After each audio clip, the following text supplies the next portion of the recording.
Let's talk Michigan State. So, G-Fed, you are a Spartan fan, correct? Correct. Carter is also a Spartan fan, so I'm outnumbered 2-1 here. But I want to talk about AJ Hoggard.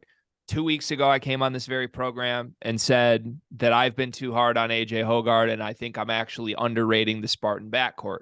And that includes AJ Hoggard. That primarily is because of AJ Hoggard. The thought there from my end was that I've basically written off his whole career up until now. I've said you can't be on a winning team with AJ. I saw some tape 2 weeks ago of him. His body just looked totally different. He looks like he lost a ton of weight, put on muscle, and just looks like a completely transformed man. Every highlight I've seen from Moneyball and beyond has been electric this summer. Highlights in the summer typically are electric, but AJ looks really good. Well, fast forward to this weekend when I believe it was the Chris Paul camp, Carter. Is that what it was? It was the Chris Paul camp where the quote-unquote elite best point guards in the country are invited. There were a lot of names here, a lot of guys who are going to play in the NBA. Jared McCain, one of them, one and done type, and then a lot of veterans that have played at the college level were there, including AJ Hoggard. I'm not going to lie. When I saw the list of invites, I was a little surprised AJ Hoggard got the invite. Well, Jonathan Gavoni puts a 1.5-minute long video out of AJ just dominating this event, defending DeMar DeRozan and locking him down, getting a steal. The best part of that clip to me was he didn't even like smile when he got the steal. He just ripped DeMar DeRozan and was locked in going down in transition the other end. He was hitting jumpers. He was hitting step backs. He was hitting fadeaways, finishes, no-look passes, all of this shit that we've seen in flashes from AJ Hoggard through his career, but never all together. And Spartan fans are rightfully so going crazy. So, Cart, let me throw it to you first here. First of all, how excited are you about the AJ Hoggard developments here? How for real are they? Because I know you've had an up and down relationship with AJ as well. And just where does this swing anything for you? Does this change how you're viewing the Michigan State backcourt? I think that it does, just in a sense of I'm actually buying into the fact that like his body does look like noticeably different, and he does look like he's in great shape. And AJ is going to be one of the older players on this team, and in just college basketball landscape in general. AJ Hoggard is going to be up there in age. He's played a lot of basketball games. He's done a lot of things. And for me personally, I don't know if it's ever been necessarily a talent issue with AJ, because you look at his career. No, just okay. First of all, don't make faces when I'm in my monologue, Gregory. Okay, let me talk. Let me say my piece. I'm gonna make faces in your monologue. That's fine. Okay, but I'm saying he's made strides as far as he wasn't necessarily a really good free throw shooter. That was a bad part of his game. He increases his free throw percentage this past year, and he's done some things as far as being that player that makes the assist, has the highest assist rate percentage stat that everybody loves. But the thing with AJ for me is that it's just the inconsistency part of it. It's like we can get what he was showing at that camp. AJ can play like that. AJ has had games where he is, locked up really, really good college basketball players and NBA players. I've seen, we saw the clip of him, clamping up DeMar DeRozan. He also had games where he did that against guys like Jaden Ivey, had him in hell. Like, he has the ability to do that. The thing is, it's so many peaks and valleys with him as far as where he's at. It's when he's met with adversity in my eyes on the basketball court and things aren't going well for him, I think he lets it affect his play way too much. And when things are going great, he's talking shit, he's slapping the floor, he's yelling out, I'm here, I'm WAP, everything's great. It's just we're going back to the middle word, I feel like. Wappenheimer. Yeah, WAP. He just needs to just be a little bit more middle consistent, not so like peaks and valleys, and the valleys are him on the bench in hell and Izzo is chirping him out and he's just ignoring it. Like, I can't get that image out of my head. I really can't. So it's good to see. I do agree with you, the fact that I think people are being a little bit too harsh on AJ Hoggard. Like, he's the last person that's mentioned, I feel like, when you talk about Michigan State and what they're going to and like what they're going to do for the rest of the season. Yeah, he always needs to keep his finger on the button. You don't want to see the atomic bomb go off with AJ Hoggard. That's how I view it. Like, you want the threat of that to always be there. That's what makes him special. You don't want the bomb to go off. Okay, does that scare you? You said something really interesting there. You said, like, it's about peaks and valleys. When things go poorly, it almost always swings back in the other direction for AJ. When he's on top of the world, it usually comes crashing down. To me, this is the most near the top of the world AJ Hoggard's ever been. He has Jonathan Givony saying he just dominated the Chris Paul camp and is an NBA breakout potential guy. Is this going to come crashing down, G-Fed? Given all we know about AJ Hoggard, I feel like it's great in the moment. Should we be scared this is going to crash down to earth? I'm feeling pretty optimistic about what we can do as far as AJ goes into the coming season. I think there is definitely a trend with MSU guys where, that senior season, that senior moment always gets the most out of them. AJ Hoggard is having that season on the horizon.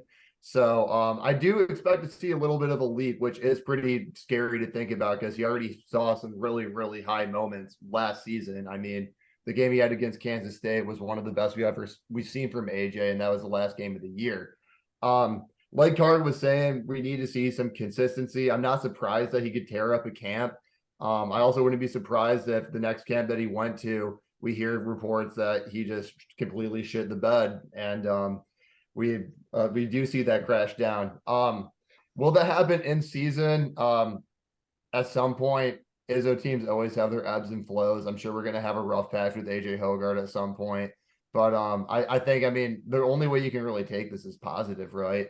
From what I can see. But at the same time, I'm not the one to put too much stock into off-season footage. I've seen a lot of those come out that have not amounted to too much. And I've seen AJ do a lot of this stuff, not against, DeMar DeRozan, of course, but against some pretty high-level Big Ten players. So the big thing for me that I'm waiting to see that's going to make me really turn in a positive direction on AJ is seeing some shots from outside fall at a pretty high level.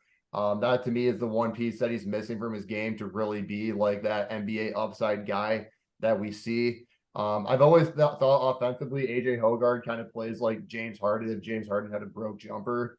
So if you can kind of fix that and get in like a poor man's version of that, I think that would be worth a pick in the draft.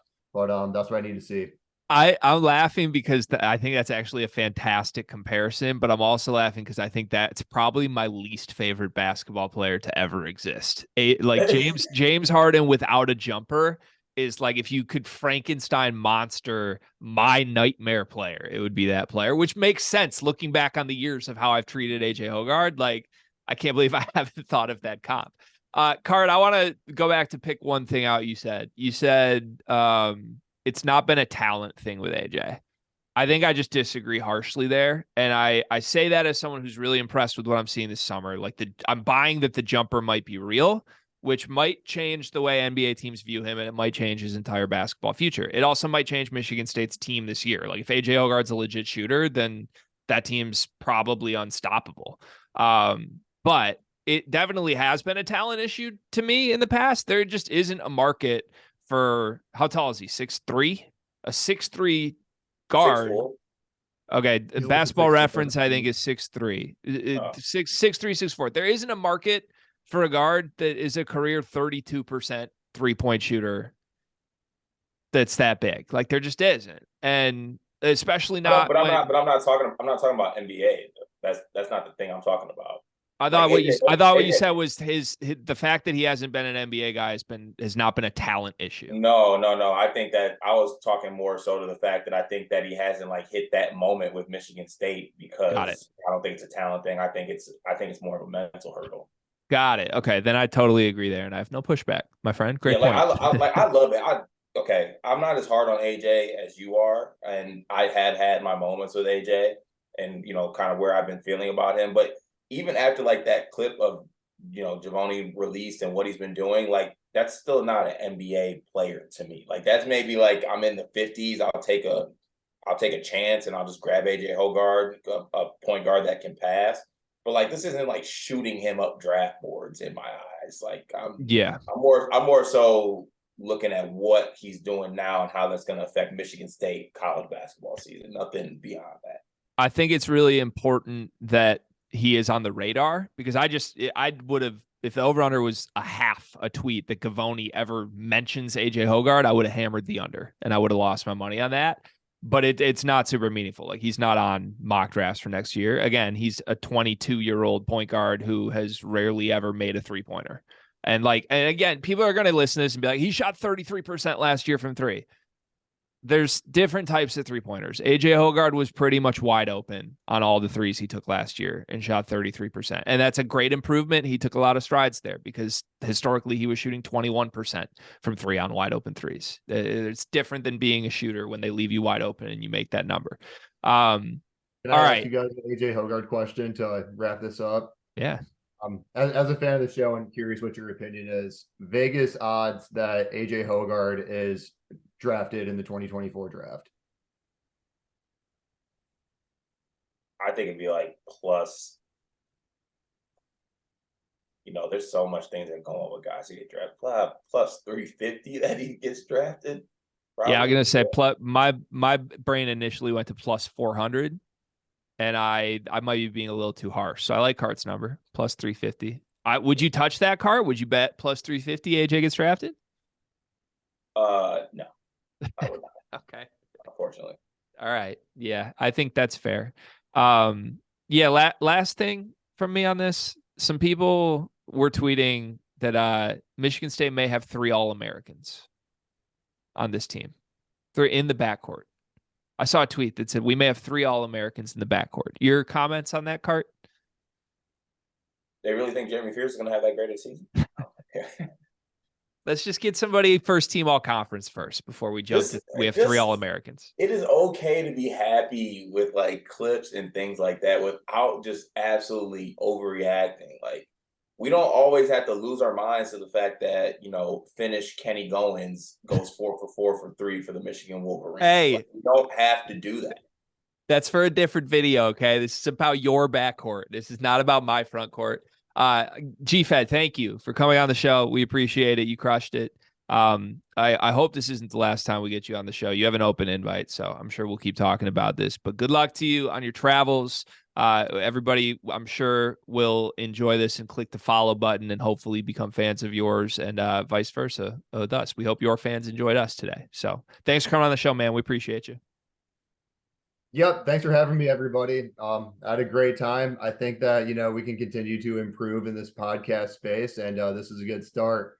I actually just bought a microphone that I'm not using and a camera, so hopefully I come with some better quality next time. But yeah, I think that this is good to get, everything off out in the open that I wanted to about some of the stuff that I'm doing, and I'm hoping to do more stuff like this in the future. So thanks for having me. Of course. Make sure you monitor your mailbox over these next couple of weeks. I don't know, something might show up in there.